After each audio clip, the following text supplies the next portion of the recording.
Hello, I'm Jeffrey Overstreet. I am an assistant professor of English and writing at Seattle Pacific University and a writer in residence there. At least as I am making this video, those are accurate details. And I love my work because I get to work with young creative writers and discover all kinds of stories that I hope I will be hearing with a large audience someday. That is a meaningful work for me because I was sitting where my students are sitting not that many years ago, dreaming of sharing stories with the world. I received an email today, like some of the emails I've been receiving in recent days from some of them who are soon to graduate. And we find the world in a crisis right now. As I am filming this, we are all staying at home due to the coronavirus crisis. And I don't know when you will be watching this video or what the state of the world will be when you do. But know that we were in a very unsettling time when I made this. And hearing from some of those soon to be college graduates, there was a common refrain of distress and anxiety about the future, about the world that they will be graduating into, about the dreams they've had and how much more difficult it might be to achieve those dreams. I have never experienced a pandemic like this before, and neither have they. Um, it does, though, remind me of when I was graduating from college. I was suffering through a much more personal, um, isolated crisis, in that one of my own dreams had just crumbled and I had just suffered a devastating loss. And that was the mid 90s. Soon after that, a couple of years after the initial calamity, I was hiking with some friends in Montana, in particular, a young woman named Anne, with whom I would soon be married. And we were hiking through these glorious, colorful woods in Montana near McDonald Lake and Flathead Lake. And Anne was talking about how there seems to be a common experience for a lot of adults that when they reach a certain age, it's like they fold up their imaginations and put them in a closet, and they are no longer uh, driven by a childlike compulsion of imagination and curiosity. They lose that impulse to play and to make stuff up. And that image of people growing up, folding up their imaginations and putting them in a closet, and their lives being diminished for that, really stuck with me. It was like the puff of a dandelion seed sort of floating through the air, and it just sort of settled at the back of my imagination. I've since learned that the Chronicles of Narnia began with a single image, the idea of a lamppost and a fawn carrying packages. And that was all that C.S. Lewis needed to get the Chronicles of Narnia started. Um, it was an image during that hike, inspired by Anne's comments, that began my journey into the Auralia thread, a 4-book series uh, that takes place in a world full of wild color.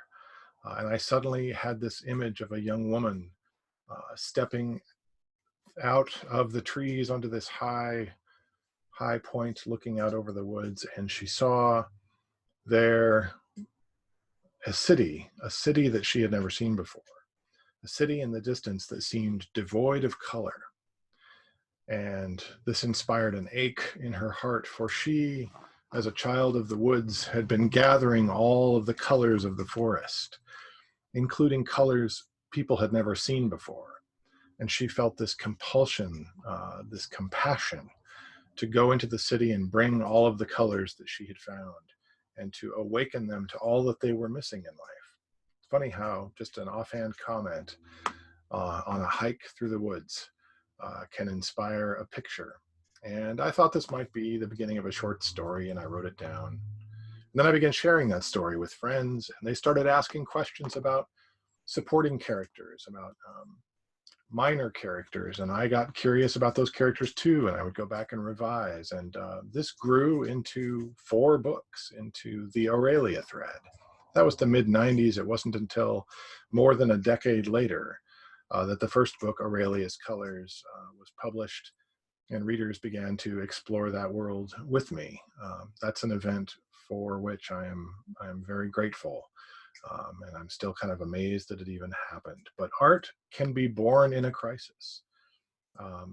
When we are in a situation where it seems like everything is out of our control, where we are in a situation that seems chaotic, that creative impulse is not just a distraction.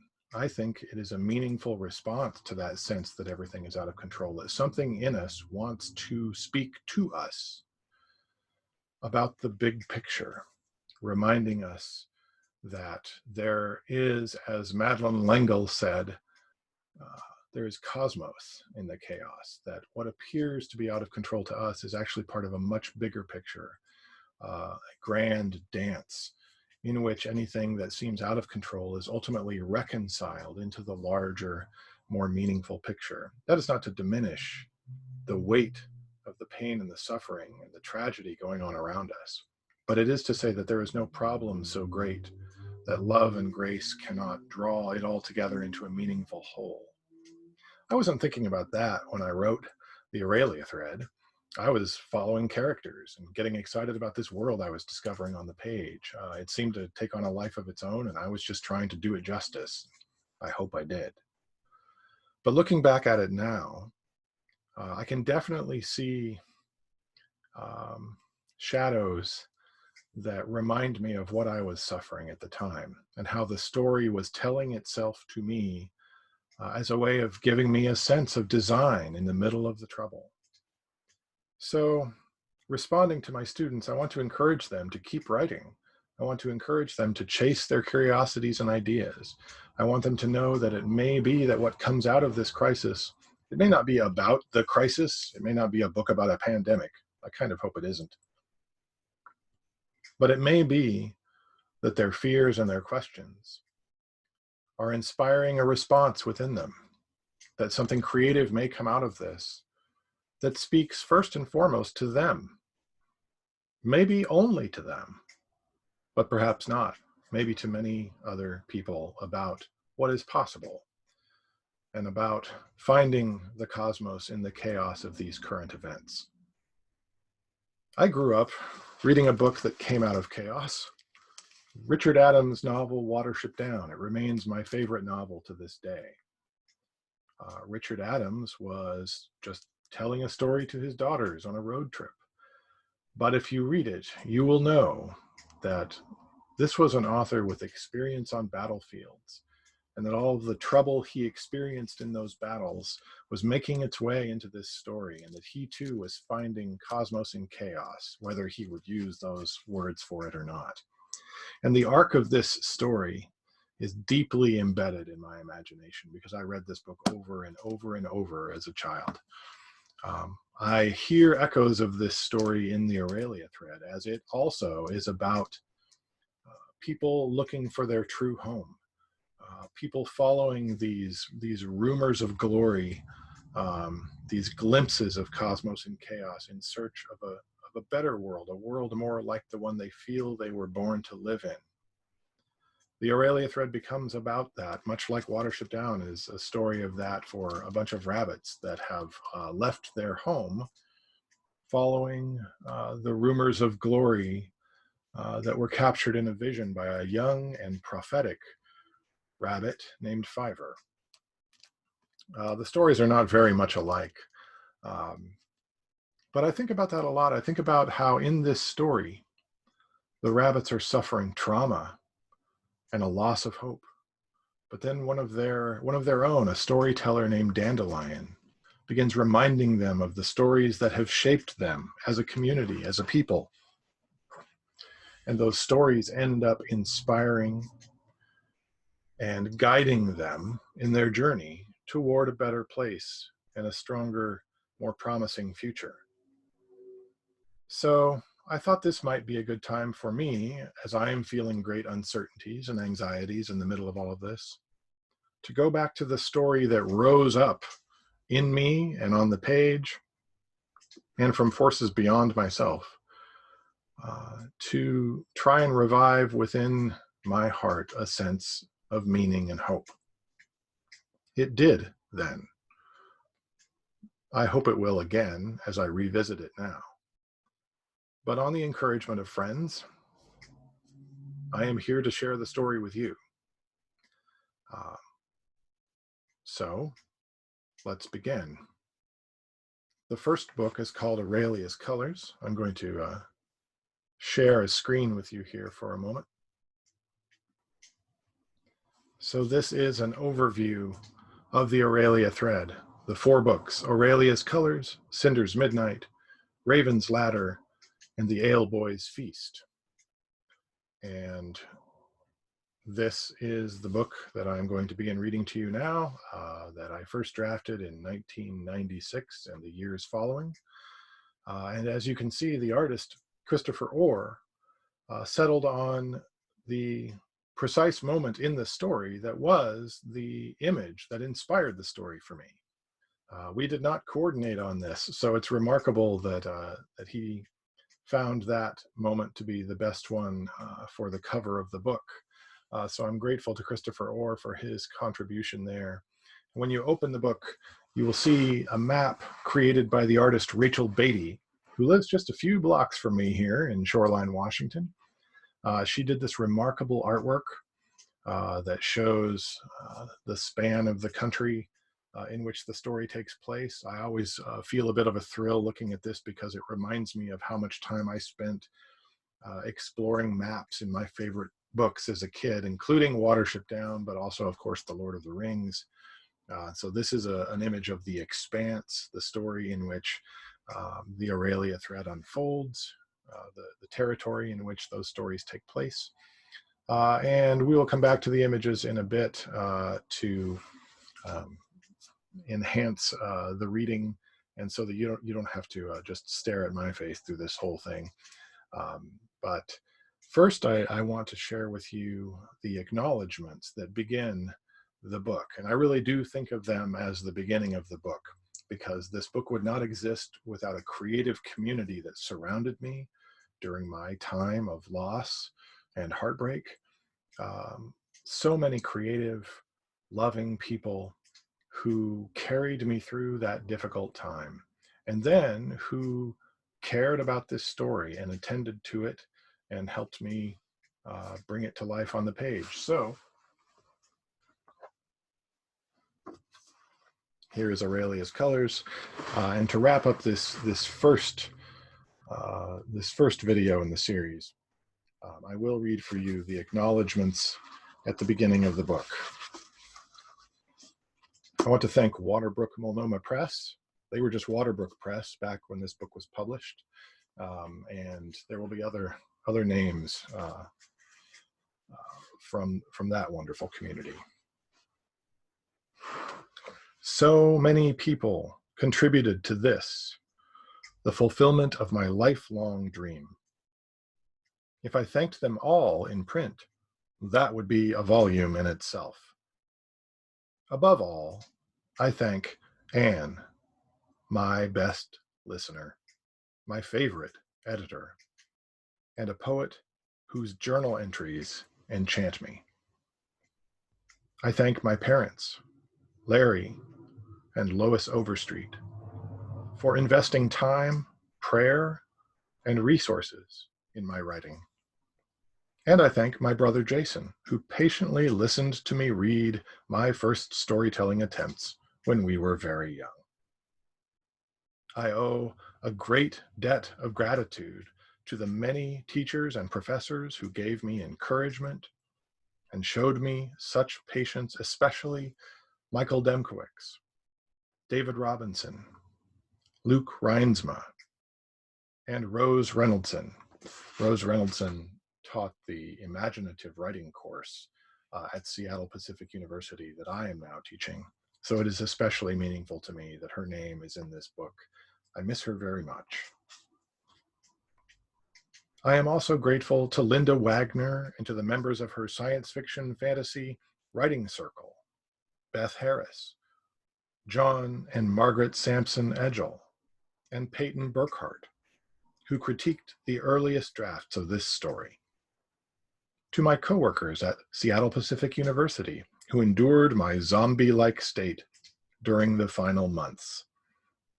To Wayne Proctor and Fritz Lidke, who offered suggestions along the way, and especially to Danny Walter, whose insightful questions inspired several years of revisions. Warning, if you have good friends who give you good feedback on your creative work, they may take years of your life away. So thanks, Danny. As I wrote, I thought of this project as a personal thank you note to J.R.R. Tolkien for The Lord of the Rings, Richard Adams for Watership Down. By the way, my first copy of Watership Down was given to me when I was 10 years old by eventually my high school English teacher, Michael Demkowicz. Stephen R. Lawhead for The Pendragon Cycle, Michael Ende for Momo. You may know him as the author of The Never-Ending Story, but I cherish him as being the author of Momo.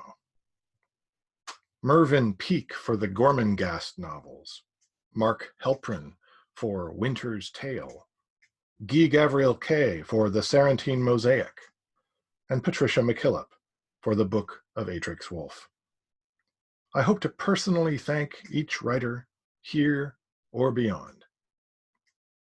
And finally, thanks to those who gave Auralia a chance to find an audience. Marcia Marks and her magic telephone. My agents Don Pape, who believed in Auralia, and Lee Huff, who gave such dependable counsel. Lee, too, has departed, and I miss him very much. Shannon Hill, now Shannon Marchese, Carol Bartley, and the Waterbrook team, who devoted themselves to the project with insight and meticulous attention. And to Christopher Orr, whose cover art still takes my breath away. Of course, all these were woven into the grand design by a grand artist, and I hope I have captured a glimmer of that artist's glory in these pages for his praise.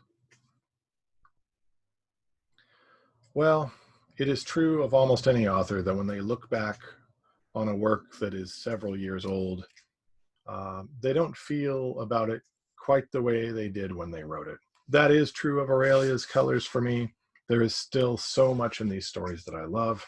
There is much in these stories that I'm more interested in and love even more now than when I wrote it. But I also look at it now after many years of teaching writing, and I see things I would change here and there along the way. So as I read this, you may see me flinch from time to time. You might even notice if you're reading along that I change a word here or there. I can't help it. Just consider that the fact that no story is ever really, truly completed. I think it was George Lucas who said that stories or works of art are really just surrendered, not finished. And so I do continue to revise this in my head. Sometimes I wish George Lucas had really surrendered some of his movies before he changed them so much that they became unrecognizable to the audience that discovered them at first. But let's not get sidetracked with Star Wars for now. So welcome to my home office. I've lit a fire, so to speak, but as you can see, this kind of fire sometimes it's interrupted by little prompts for you to update your software. So just ignore that if anything strange happens in the background. And now, without further ado, I am going to wrap up this episode and move on to the next one so that we can actually get into the story and start exploring, or in my case, revisiting Auralia's Colors.